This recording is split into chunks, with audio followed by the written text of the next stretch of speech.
ल मूर्तिहरू यसरी खतरा ठाउँमा यो मूर्ति हो खासमा के मूर्ति हो हामीलाई थाहा छैन हैन यिनीहरूको इतिहास होला नि त यो सबैको आफ्नो इतिहास छ हैन त यस्तो पहाडमा हामी यात्रा गरिरहेका छौँ ओहो लु छिर्दै कम त्यहाँ त्यो यहाँ त पुरै यस्तो पातलो बाटो पनि छ नि अगाडि यसो यहाँ चाहिँ छिर्नुभन्दा पहिला ढोग लगाएर छिर्नु अरे जहिले पनि हो ल ढोगेर म पनि निस्किन्छु ओहो के हो ए पुरै ओडार पो छ त है आमामा ढुङ्गा यो जापानको यो ठुलो ढुङ्गा है यस्तो म आज फर्स्ट टाइम त ढोगेँ मैले पनि राम्रो मन ल्यायो नि मान्छे राम्रो मन त राम्रो भइहाल्यो नि यार गाउँले यार यता मूर्ति सबै छ के मैले के गाली गरे पुरै यार हिमालको यात्रा पो आम्मामा यार आम्मो गाउँले हाम्रो लड्यो भने हामी त कहाँ पुग्नु उहाँ फेरि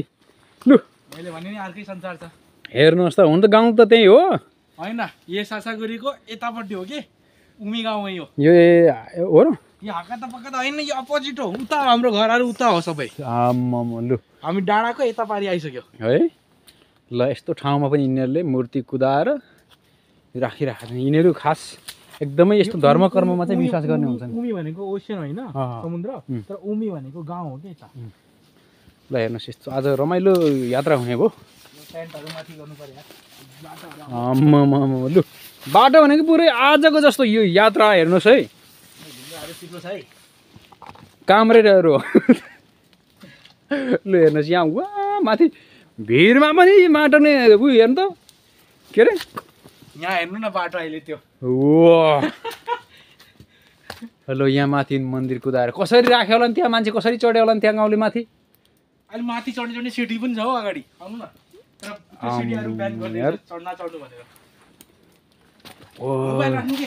होइन भिडियो म बनाइराख्छु यो भिडियो त चाहिन्छ आमा चिप्लो रहेछ है त्यो भनेको त मोबाइल राख्नु अहिले ल होइन ठिक छ ल आउनु नै छ कि एकदम होइन ठिक छ म उ गर्छु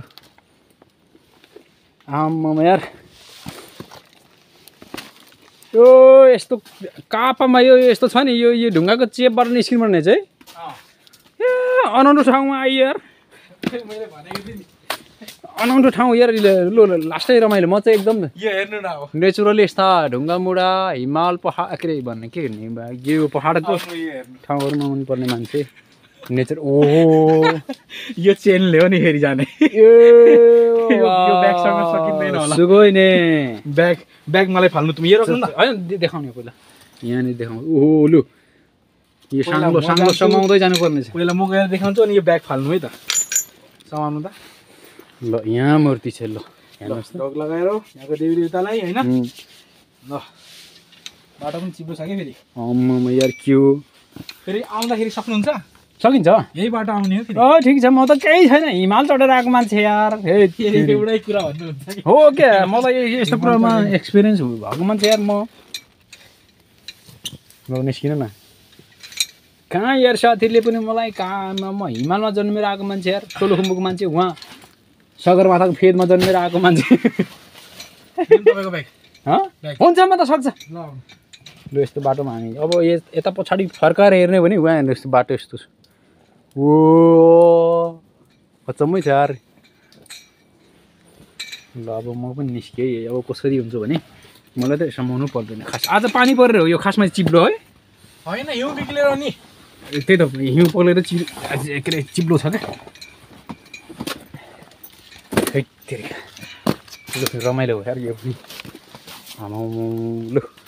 हिउँै हिउँ छ गाउँले लु आमा हात पनि चिसो कठङ दिएर ओ यस्तो ठाउँबाट लु हेर्नुहोस् त के मूर्ति नि रहेछ त्यहाँ मूर्ति मैले देखाएको थिएन लु ए हेर्नुहोस् त गाउँले यहाँ माथि यहाँ के हो के पुरै पहाड सगरमाथाको उचाइमा आइएछ हामी आज हामी जापानको सगरमाथा के भन्ने टप माउन्टेनमा हामी चढिएछ अथ लु